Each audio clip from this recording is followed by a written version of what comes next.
करेगा, इस देश पर राज करेगा। साहब मनोहर काशीराम अक्सर कहा करते थे कि जितनी सुरक्षा, जितनी देखभाल ये बहुजन समाज अपनी बहन बेटियों की करता है ना, जिस दिन इतनी सुरक्षा, इतनी देखभाल इस समाज ने वोट की करनी शुरू कर दी ना, तो इस देश की सत्ता पर भी काबिज होगा, इस देश का हुक्मरान भी बनेगा। और फिर से वो दिन आएगा जब भारत के हर गली कूचे से सिर्फ एक ही आवाज आएगी कि ले अंत मन दीप भाव, ले अंत मन दीप भाव, मूल मंत्र बने स्वयं के स्वामी, गूंज उठे हर बस्ती से बुद्धं शरणं गच्छामि।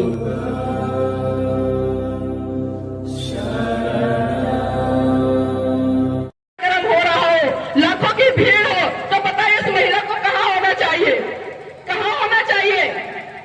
मंच कोई भी बताए कहाँ होना चाहिए? मंच पर होना चाहिए। अगर मंच पर भी नहीं है तो कम से कम मंच के सामने जो कुर्सियां बिछी है पहली लाइन में होना चाहिए। अगर पहली में भी नहीं है तो कम से कम दूसरी में होना चाहिए, तीसरी में होना चाहिए। लेकिन आपको जानकर आश्चर्य होगा कि माता रमाबाई ना तो मंच पर थी और ना ही मंच के सामने जो कुर्सियां बिछी हुई थी पहली लाइन में नहीं थी, दूसरी में नहीं थी, तीसरी में नहीं थी। यहाँ तक कि जो दूर दूर तक लाखों की भीड़ खड़ी थी, माता रमाबाई कहीं नजर नहीं आ रही थी।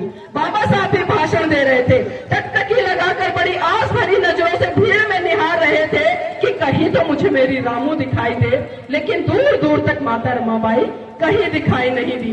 बाबा साहब का जैसे जैसे भाषण अंतिम दौर में जा रहा था, तभी बाबा साहब की अचानक से नजर भीड़ के पीछे एक पेड़ था, उस पेड़ के पीछे एक महिला चुपके से निहार रही थी, वहां पड़ी। बाबा साहब बिना कुछ कहे समझ गए कि भीड़ के पीछे जो पेड़ है और उस पेड़ के पीछे जो महिला चुपके से निहार रही है वो कोई और नहीं बल्कि वो मेरी रामू है। और वो ये भी समझ गए कि वो मंच पर क्यों नहीं आई, क्योंकि आप खुद सवाल कीजिए मेरी बहनों, सोचिए जिस महिला का पति सूट बूट में हो और वो महिला फटे हालातों में मंच पर आए या पब्लिक के सामने आए तो लोग उसका मजाक बनाएंगे या नहीं बनाएंगे? बनाएंगे ना। तो इसीलिए माता रमाबाई भीड़ में नहीं आई और मंच पर भी नहीं आई।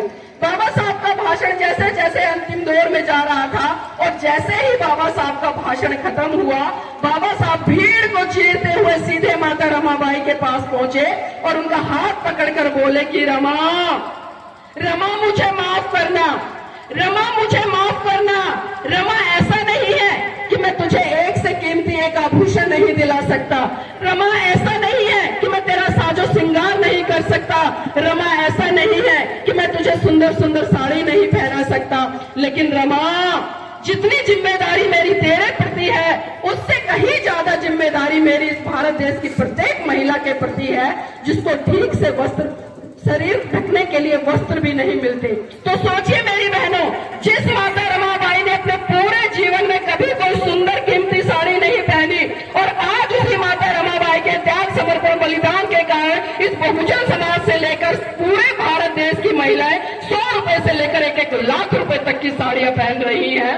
तो मैं नतमस्तक करती हूँ ऐसी माता रमाबाई को और मैं चाहती हूँ खासकर अपने समाज की बहनों से कि वो भी माता रमाबाई के जीवन संघर्ष को पढ़े, समझे और उसको जीने का प्रयास करे।